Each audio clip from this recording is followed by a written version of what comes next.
Okay, good morning. My name is Paulina Gulińska-Jurgiel, and I have the pleasure to chair the panel research of the conference The Holocaust and the Cold War, Culture and Justice. First, I will give you a short presentation of the main arguments of the papers and ask the speakers some questions. After, we will have a general discussion. Our first speaker, Professor Dr. Michael Fleming, gave a talk which is not available publicly. Consequently, my first task is to share his main arguments with you. The title of his talk is Contemporary Challenges of Researching the Polish Government-in-Exile and the Polish Government in Warsaw. Herewith, the focus is not on the history of events, but on the critical discussion of historical research on it. The plea of the paper is a call for reflection on the broad ecosystem of historical scholarship in the context of an assertive and well-funded state-backed historical policy. It suggests that it is insufficient for historians to challenge only the particular narratives, but must also challenge the broad meta-framing practices like periodization or notion of totalitarianism. Michael Fleming exemplifies this play on the case of the documents of the United Nations War Crime Commissions and other sources. By referring to some examples, Fleming shows how the dominant narratives are being promoted under the rubric of the state's historical policy. His fundamental questions are how research on history is done, by whom, where, for what purposes, and how it is funded. Here he notes the impact of various state-funded organizations and refers to AstroTurf organizations. Fleming asked for the possibility of critical scholarship and the independence of the historians. He also draws attention to the historical research on Poland abroad, which creates spheres for both Polish and international discourse, delivering a critical space of reflection on the Polish history during and after World War II. A further important point of the Fleming speech is the awareness of different public for historical work, shaped by different places and contexts and pre-existing assumptions of different audiences. The last important part of the talk refers to historical continuities. The change of the authorities doesn't always have to mean a radical change in procedures, personal, and legal framework. On the contrary, it could be worthwhile to take a look at the continuities. In doing so, we can critically question the coherent periodization in historical research in the period from 1939 to 1989 and the denomination of totalitarianism. This sensibility, connected with a mix of an engagement with various archival material, can help challenge contentious narratives, so Fleming, because, as he argues, history is never just history. The second speaker is Alexander Walther, with the paper East German Survivor Historians and Their Networks, in which he deals with the thesis of the absence of Holocaust research in the GDR, which prevails in previous historical narratives.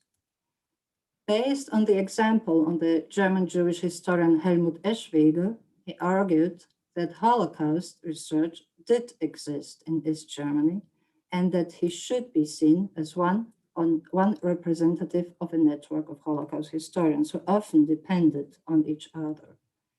In doing so, he verifies the previous narration or self-narration of Eschwege as being a prime example of an outcast and subject to censorship and anti-Semitic repression. The talk of Walther focuses on three subjects which highlight Eschwege's network: literature, archives, and research. The speaker first shows how Eschwege, despite the non-availability of most of the studies on the Holocaust managed to circumvent these obstacles by establishing a network placed in Warsaw, West Berlin, and London. Relying on these connections, he could start a book project as one of the earliest historians on the history of the persecution and destruction of German Jews. By referring to the texts of Eschwege, Walther shows the patterns of the early transnational Holocaust research based on studies by other survival scholars. The research from Poland played a special role here. It was not only one-way perception, but also exchange and advising the other, more experienced scholars. Despite the fact of limited or even being denied access to the East German sources of former Jewish communities in Germany, he seemed to have acquired a certain status abroad. After publishing 2 books, he functioned as a contact person for putting in a request for scholars abroad, however, mostly unsuccessfully. Walther did reconstruct the research of Eschwege, exemplified by the book project about the resistance of German Jews against Nazis. He shows how Eschwege founded companions, partners, and eyewitnesses abroad in order to intensify the discourse of the resistance of Jews in Nazi Germany. The argumentation of Walther ended with a conclusion or a plea for including the GDR fixed on the person of Eschwege in the invisible web, so the term of Natalia Alexian, of survivor scholars who carried out researching the Shoah, acting across the Iron Curtain. Our third and last speaker is Agata Pietrasik, with a talk on war crimes exhibitions and friends in Poland, which were organized in the immediate aftermath of the Second World War. She exemplifies the pivotal role of images in shaping and determining the post-war memory. By analyzing the composition, content, and artistic measures of some French and Polish examples in a very detailed way, Agata Pietrasik demonstrates a complex role of the exhibitions, consisting not only in showing the crimes, but also in clarifying the concept of war crimes, communicating its legal aspects, and delivering evidences. Within this context, the photographs were permanently used as both evidence and metaphor. Interestingly, also the presented facts and information turned, via the artistic composition, into metaphors. Hereby, their factual dimension became destabilized. Further, Agata Pietrasik calls our attention to the continuities in style and in stuff by preparing and realizing the post-war exhibitions. We learn about engaging artists responsible for other exhibitions, but also about adapting the previous style and artistic measures, like political photomontage, collage, practiced by left-wing avant-garde artists in dealing with Nazi crimes after 1945. Another interesting aspect of Agata Pietrasik's speech is the process of interacting between some war crimes exhibitions among themselves, but also with other artistic forms, and this within and outside particular national context. By interacting, I first of all mean here answering, responding to each other. So the case of David Diamant and his exhibitions, The Jews in the Resistance and Life and Fighting in the Ghettos of Poland, the aim of which was to respond to the ignoring, suppressing of Jewish experience during World War II in the context of the Paris exhibition Crime Hitlérien. Secondly, I mean here by artistic intertwining, dialogue, like the exhibition Majdanek in Art, hosted at the Lublin Municipal Museum in November-December 1945, and Alexander Ford's film Majdanek, Symmetry of Europe. But interacting also means inspiring in this, and this is the case of the Warsaw exhibition German Crimes in Poland, shown in National Museum in June 1946, imbued by the French predecessor, Crime Hitlérien. All in all, Agata Pietrasik shows with her talk that despite the geographical distance, the different political systems and varying artistic measures being used, the war crime exhibitions functioned as a spaces of collective experience, which mirrored and shaped the early memory of the war. There is no doubt that the panel consists of three empirical different speeches, but some of the arguments mentioned by the speakers overlap each other. Here is a list of some of them. Every talk postulates to revise the research on Holocaust in the context of the Cold War. The way it could and should be done is to raise awareness of the gray shades or ambiguities. First, it considers the aspect of periodization. Once again, we learn that there was no hour zero. A political change from one government to another, establishing of new countries or structures, doesn't necessarily mean a hard cut. Also, after 1945, there were continuities in staff and in acting, like proceeding of political acting using artistic styles referring to established networks. The ambiguities also apply to the understanding and impact of political borders. For the immediate post-war period, they were still penetrable.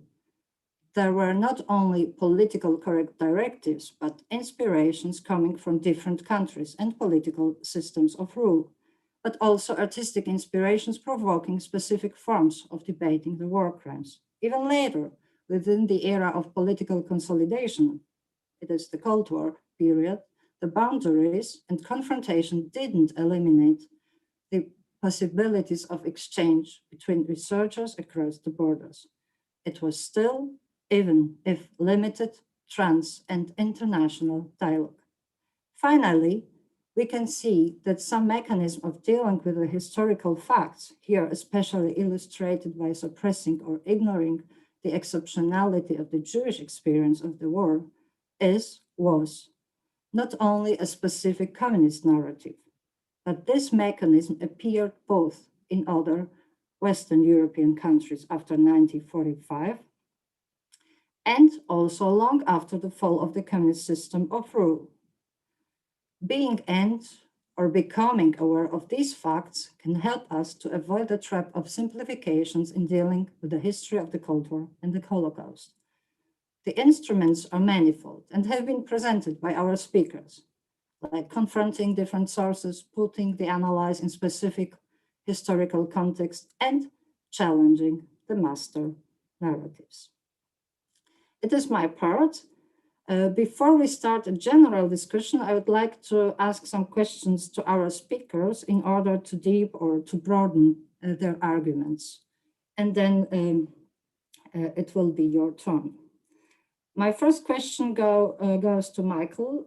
Michael, you speak about the awareness of a different public and pre-existing assumptions by different audiences. Could you give an example for that, both in academic and public discussions, just in order to illustrate your argumentation, exemplified of your topic, of course? Well, thank you very much for the question. Thank you very much for your very kind introduction. Well, my argument does concern certain issues which I think are very salient at the moment, including periodization and the way in which we communicate with different audiences. And for someone who writes on Poland mainly from being based in the United Kingdom, one thing that's always struck me is the way in which my work is read and the work of my colleagues here in the United Kingdom compared with how my colleagues in Poland write and the audiences which they try to engage with. Now, one of the challenges that we face abroad, of course, is the way in which the Cold War, the Holocaust, and the history of Poland in particular is understood in the West, in Britain, maybe in Germany, maybe in the United States, and how that might contrast with understandings within Poland itself. And obviously that's to do with our own histories, our own concerns, but it's also to do with the way in which the Second World War has been narrated. And in general terms, and I'll just speak in very general terms for the moment, the level of knowledge of the particular history of Poland in the Second World War and the early Cold War is rather low. And I can give you an anecdote. There was a prize, a literature prize, which was given in 2019. And one of the prize givers was on the radio and was surprised that Poland was so involved in the Second World War, which is quite astounding to me that someone could come with a comment like that. So this is what we're dealing with. How do we write for an audience which may not be particularly aware of European history beyond France or beyond Germany or beyond Great Britain? So I think that's an issue that we have to deal with. Now, that obviously doesn't apply to specialists, but there are also gaps in specialist knowledge. And I think this is shown through some earlier Holocaust scholarship. And for a long time, I've been writing about Auschwitz in particular. And the gaps in some of that early scholarship, particularly from Martin Gilbert, is quite surprising, given that Walther was writing about the role of the Polish underground in 1981. So the information was available to historians, but didn't really make it into textbooks or monographs, which have had a significant impact on scholarly discourse. So I think there have been some oversights, needless oversights in the scholarship about Second World War, about the Holocaust and the early Cold War within scholarly milieu. On the other hand, if we look at the situation from Poland, there is a strong emphasis on certain ideas of Polish conduct, of Polish resistance, which can be at times problematic. Another problem, which I think links both what happens in Poland in terms of knowledge of this period and the West, is a tendency to narrate these histories in terms of individuals. These are the popular histories that we read and the public reads, which privileges certain individuals as heroes. And the problem with that, I think it's quite counterproductive, no matter what side of the historical debate one is on, to privilege individuals in that particular manner, because what it does is neglect the structures which through which individuals acted during the Second World War in particular. And I have in mind some early interventions from Poland, which were galvanized in some respect by the Polish government. And we can think about Jan Karski's Secret State, which is probably one of the most successful examples of Polish information policy during the Second World War. So I think these issues are quite important. And I'll just leave it there for the moment. Thank you, Michael. I would like to continue with a question to Alexander Walther. You end your talk with a remark on the exceptional character of Eschwege regarding the Holocaust research in the GDR. Was he really a lone wolf, as you argued, or are there any further people within the East German context constituting the invisible network? If there aren't any, shouldn't we revise the thesis about the network, or at least singularize your case study? Your title is at least East German Survivor Historians and Their Networks. Yeah, thank you. Yes, I'm aware about the gap between the content and the title of my paper. Originally, I wanted to include at least one other scholar, a non-Jewish communist survivor called Rudi Gugul, who spent virtually the entire 12 years of National Socialism imprisoned, and who later led a department in East Germany and East Berlin, researching the activities of the so-called Ostforscher, the scientists or scholars researching Central Eastern Europe and sort of monitoring and preparing German occupation. And at times, these people actually accompanied German troops in their progress in their occupation in Eastern Europe. The most well-known case is certainly Theodor Oberländer, who later served as the federal minister for displaced persons and German refugees in the Federal Republic. And Gugul did a lot of research and actually contacted all these people who later on became, like Oberländer, other politicians or famous scholars. And he contacted them and asked them and was virtually interested on which work they carried out, especially when it came to thinking about measures of how to best discriminate the Jewish or Polish population. And he didn't necessarily cooperate with the secret police, with the Stasi, as much as they wanted him. So he was forced to retire, and then shortly died afterwards in the late 60s.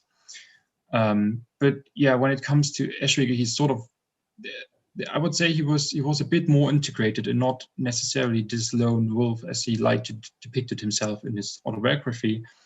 But certainly he wasn't part of the establishment, and he did have to rely on this sort of transnational network. And I would say that he himself built a network also within the GDR, but I believe there was no Holocaust research network in the GDR. I'm merely referring to this invisible web that Natalia Lekshun has coined. That the early Holocaust researchers, the few that existed, had to rely on each other globally and were in contact across the Iron Curtain. And I believe so far, Poland, the United States, and Israel have been the main points of focus here.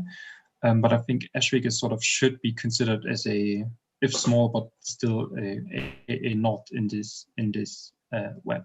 And so, I mean, there is research carried out. We're only, I think, just beginning to understand this network. As I mentioned, the work of Natalia Lekshun. Other people have researched this, Laura Jakusch, Katrin Stoll, Elisabeth Gallas, and others.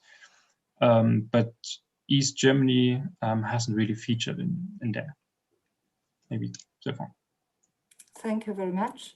My third question goes to Agata Pietrasik. You analyze in your talk the similarities and differences between the French and Polish, or broadly speaking, Western and Eastern Europe war crimes exhibitions.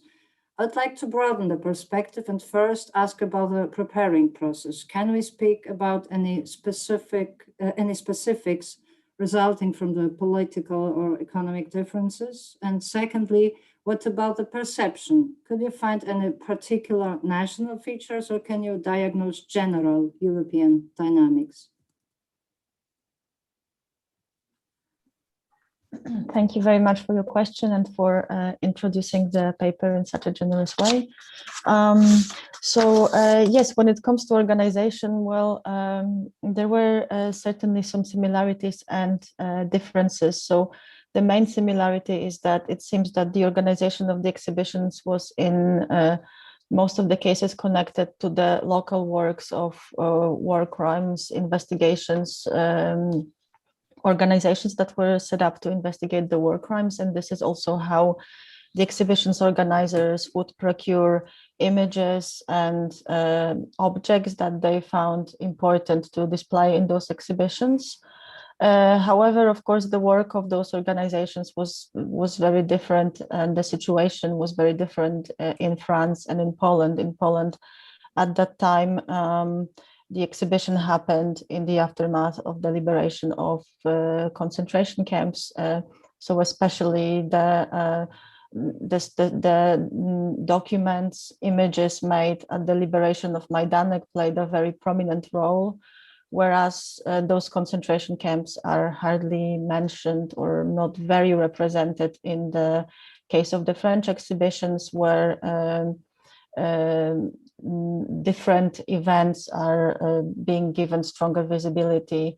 It's also quite interesting in terms of the mindset of the exhibition organizers. So, for example, the French exhibition really intended to give more of a European overview. So the documentation shows how the organizers were trying to reach to different embassies, Polish, Czechoslovakian, to kind of give space to each European country to represent their story, whereas the Polish exhibitions seem to be conceived from the standpoint of showing the suffering of the Polish nation to other viewers. And it's also quite symptomatic in this case that the short film chronicle that was made to document the show was in fact made on the occasion of Hartley Shawcross visiting Warsaw and seeing the exhibition. So it's in a way seeing that the film is conceptualized in such a way that it allows us to see the exhibition through Shawcross' eyes. So in a way, this narrative of we are showing the Western allies how much our nation suffered. So that seemed to be the dominant, I would say, framework of the discourse that this exhibition set up. And of course, material differences are very important to remember. Paris was in a very different situation than Warsaw. But in fact, the activity of the national museums in Warsaw began already in 1945, and there was an exhibition hosted there, Warsaw Accuses, as early as May 1945, actually. So with very limited means, it seems the cultural events play a bigger and they are somehow underestimated role, I think, in this establishing of a certain memory discourse in the immediate post-war. So maybe I'll finish here because there's a lot of threads I could pull. So maybe there's more questions that will come. Thank you. Thank you very much, Agata. We have some questions in the chat. I would still pick them up separately, or and start with the questions. With the question going to Alexander Walther by Annette Weinke. Could you tell us a little bit about Ernst Engelberg's appearance in the 1963 Globka trial and his expertise on Globka's involvement in the anti-Jewish legislation? Sadly, I can make this short. I hadn't looked that closely on the Globka trial, and I know that there were several experts present there, also from Poland and I believe one from Israel. But I hadn't looked at their respective comments or statements. Engelberg was a German historian working at the Academy of Sciences in East Berlin. He did do a lot of research concerning the Second World War, but I must confess that I haven't had a look. That I don't know. I can't answer that particular question at the moment. I just hadn't looked at it. It's okay, thank you. And then we have 3 questions going to Agata. I put them together. The first and the second are regarding to the phenomenon of Jewish counter-exhibits across the borders. Could you say something much about it? Could you mention who tended to be involved? Was there an invisible network? And the second part of the question is thematizing former prisons or institutions like Jewish Historical Commission involved in planning and organizing the Majdanek exhibition as they were in Auschwitz. If they were, did some kind of Opferkonkurrenz play any role?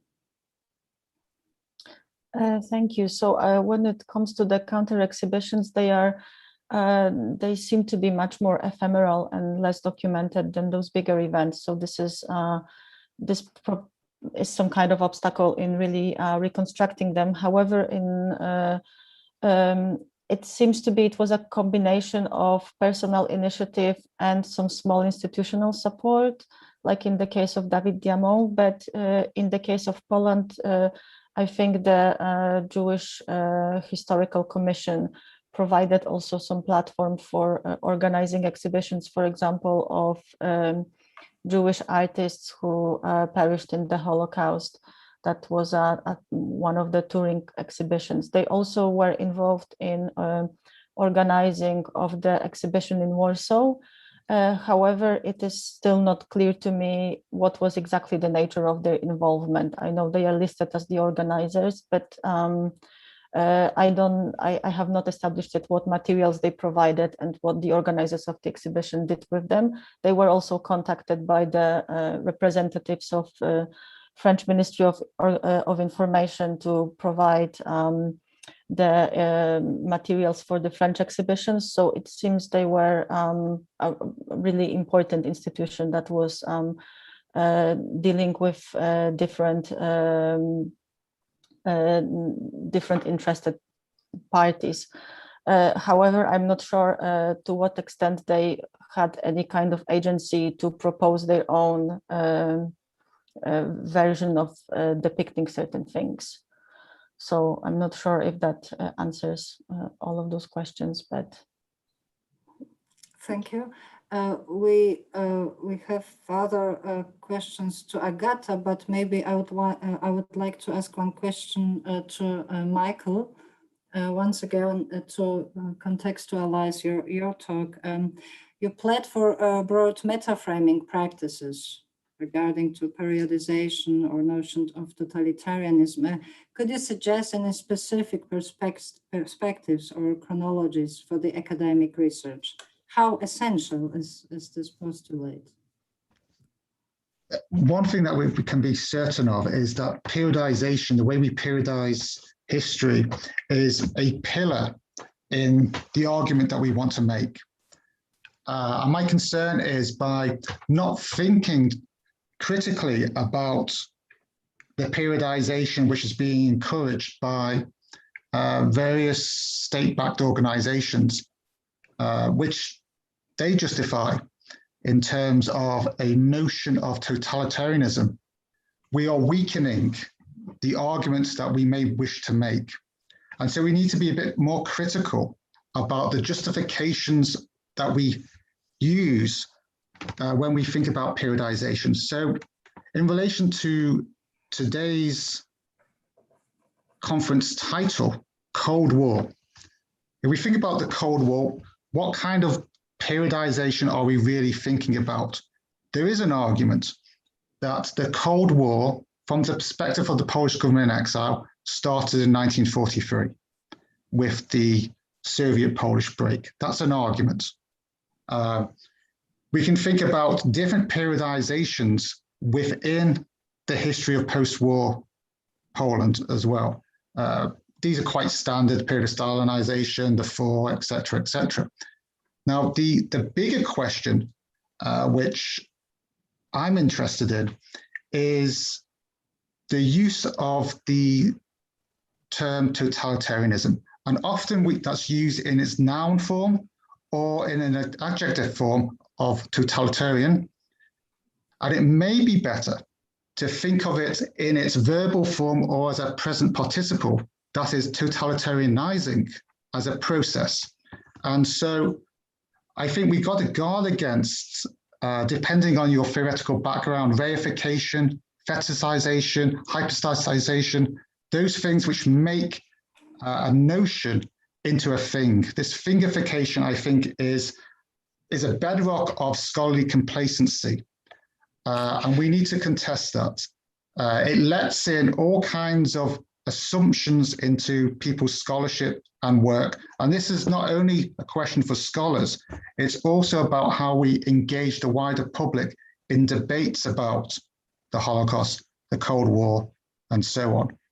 And so if we use the verbal form or present participle, we can consider what kind of actions can be considered to be totalitarianizing in their logics.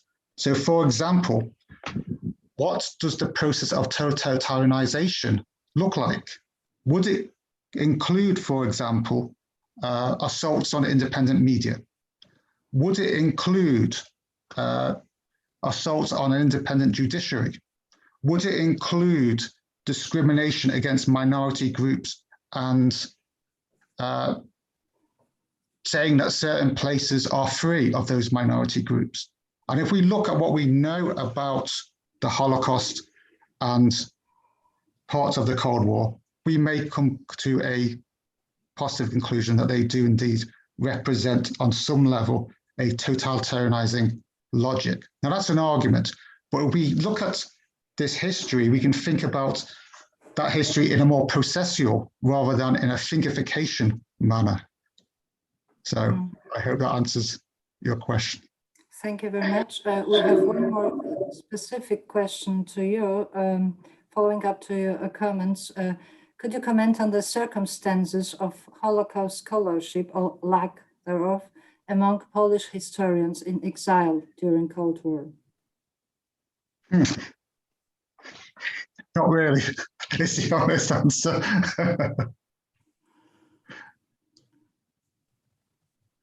Okay. I would like ask another question to Alexander Walther regarding the fact that Eschwege was refused access to the GDR archives.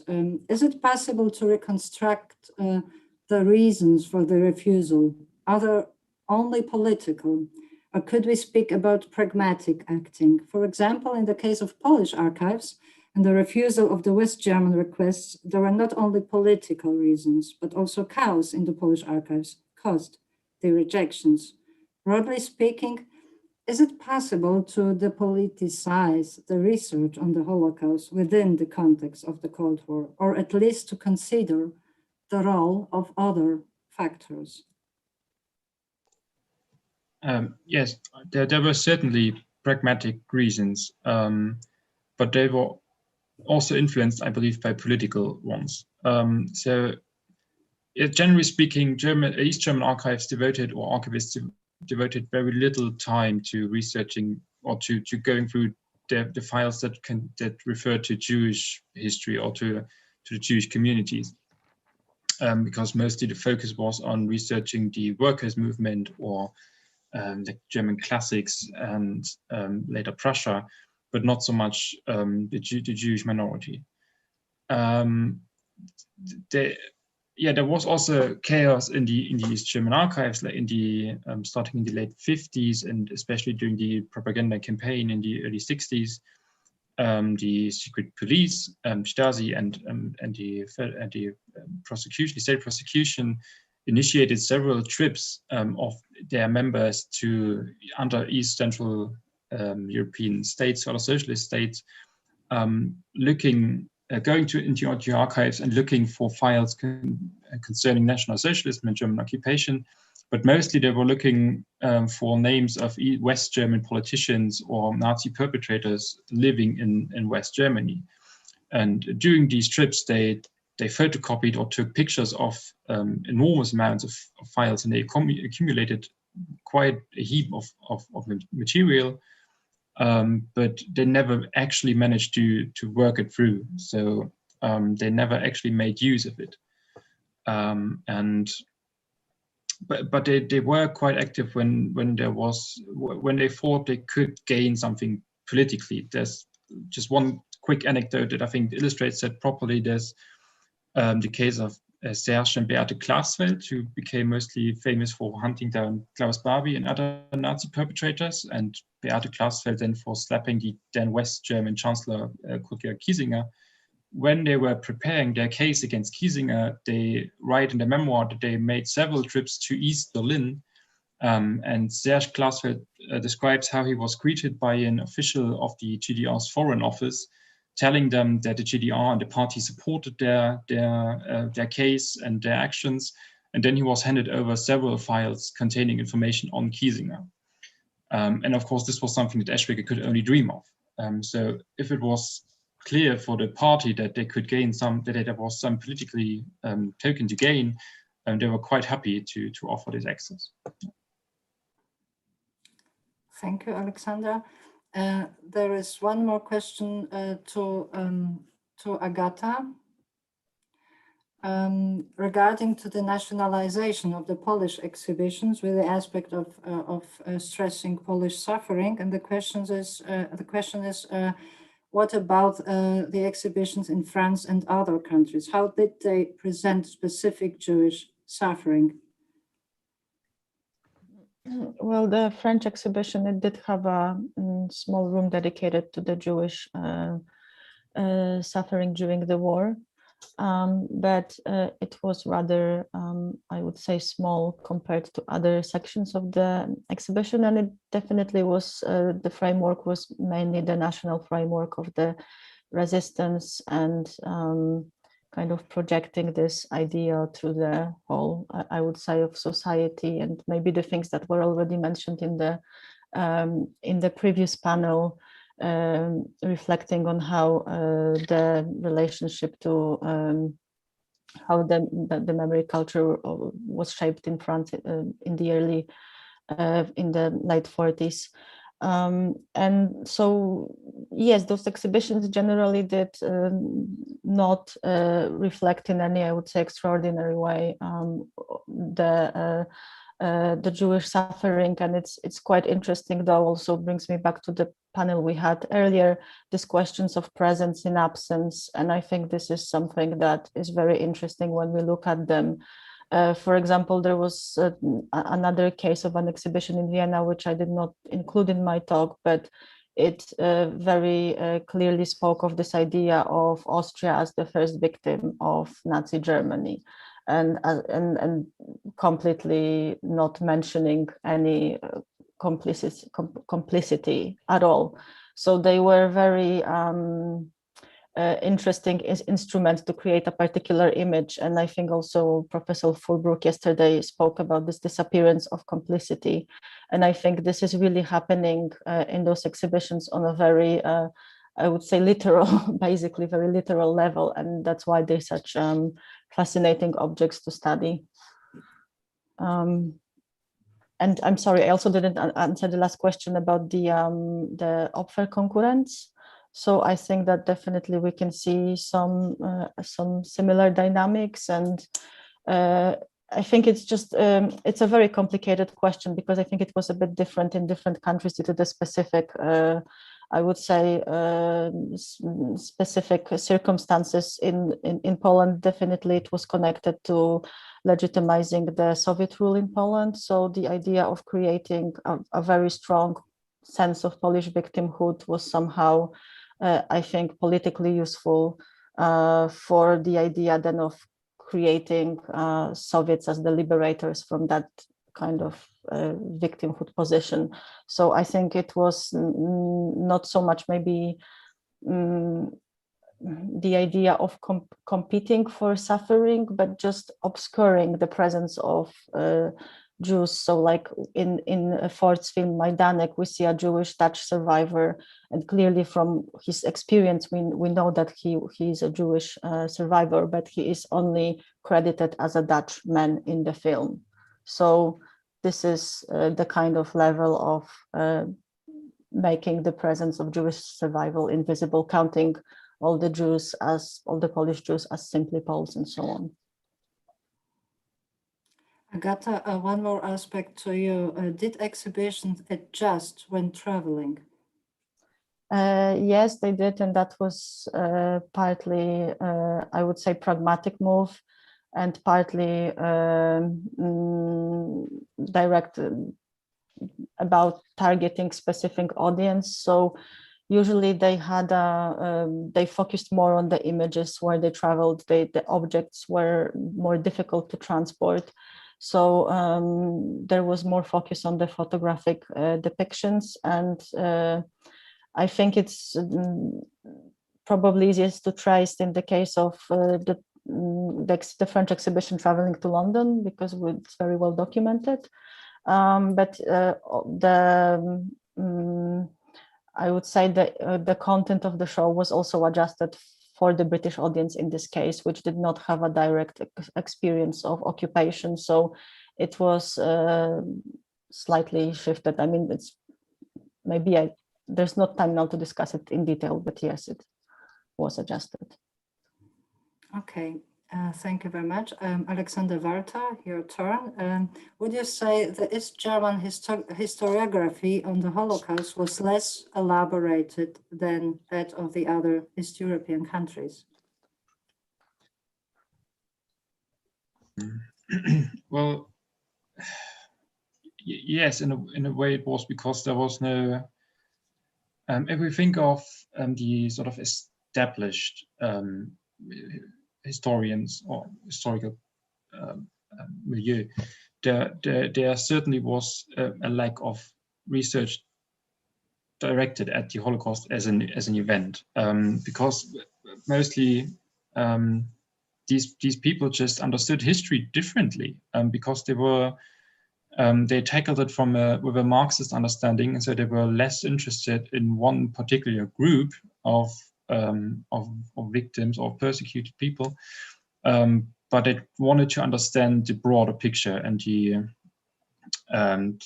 underlying techniques and structures. So the anecdote that Katharina Rauschberger asked is actually quite challenging. There was this international conference in Czechoslovakia in 1963, and Eschwege was asked at the last moment if he could accompany the German delegation and provide a paper on the persecution of the Jews, because they feared that they would be laughed at. And exactly this happened because they simply could not show any research for themselves. I think one reason was that East Germany simply lacked an institution like JICH in Warsaw. There were just no structures compared to that. But also, yeah, for lack of interest. But I think this was, at least in the early, up until the 60s, not that much different in East Germany than in West Germany or in virtually in other countries as well. There was just very little research, and I think institutions like YIFO or JICH or Yad Vashem were quite the exception, globally speaking. So yes, it was in a sense less elaborated because it just didn't tackle this question in particular. Okay, we have two other questions going to you. I put them together. The first one is by Raphael Utz, asking about the ways of how Eschwege navigated living and working in a perpetrator society. This is the one aspect. And the second one is, could it be, or would you say that in the GDR, Holocaust memory was more present in other spaces than in historiography? Well, Eschwege was a complicated and a bit quirky character, to put it mildly. He does depict himself he often felt wronged by virtually everyone. And he did have a point. He often was. He thought of himself as a Jew situated or being home in Germany. So not even a German Jew, but a Jew being at home in Germany. So he felt quite estranged from the German people after the Holocaust. But he did consider, I think, Dresden to be his home. He once asked to leave the GDR in the 50s, but he was denied, and he never really followed through. He never really made an attempt to emigrate, though. He wasn't a devoted Zionist, so he didn't. I think he never really wanted to live in Israel or somewhere else, because although he had some obstacles, he did have a more or less unmolested existence in the GDR. He was a research assistant at the local university. He did have access to literature and books, and he could travel. He was denied some travels abroad, but he did manage to travel. So he did have some freedom. But I think he was always aware of the that he lived in perpetrator society. He was constantly monitoring anti-Semitism and spurs of anti-Semitism, not just in party rhetoric, but also in the public sphere. So he did feel estranged, and his autobiography is entitled "Fremd unter meinesgleichen," so estranged among my kind, or something like that. So yes, he was both integrated and living isolated.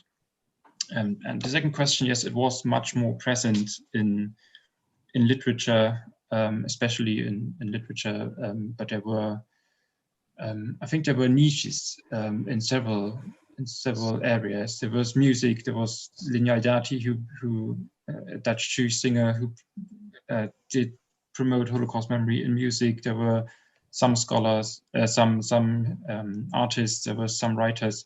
So you sort of had to look for this Holocaust memory, and it was there, but it was less visible on a sort of state level and on a scientific level. Thank you. We still have some minutes left, so I would like to ask one question to Michael. Within the historical academia, a quite concrete, even if not completely correct, image of non-existing research on the Holocaust in the period 1945-1989 prevails. How would you evaluate the tendencies directly after 1989 in terms of diversifying perspectives, the using of various archive materials, or internationalization? Thank you for the question. I think we have seen different periods since '89.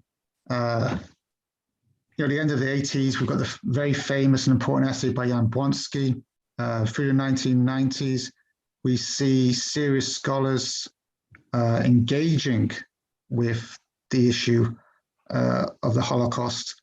We can mention Jerzy Tomaszewski and other people, Marcin Kula as well, I guess, to some extent, Dariusz Stolar.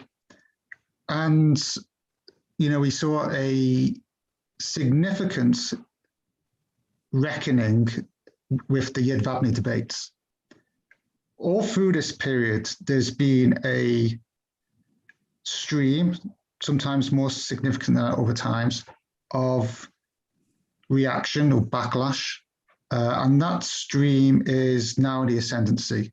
And that stream privileges narratives about heroism, about good neighbors, and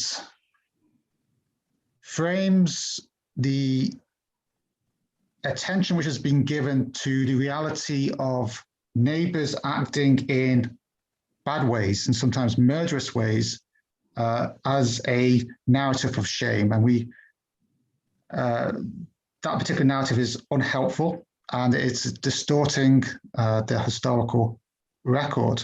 And at the same time, I think it's doing an injustice to those exceptional people who helped their Jewish neighbors during this terrible time. What the nationalists often refer to is the righteous among the nations. Those people are indeed exceptional, but they're exceptional in two senses.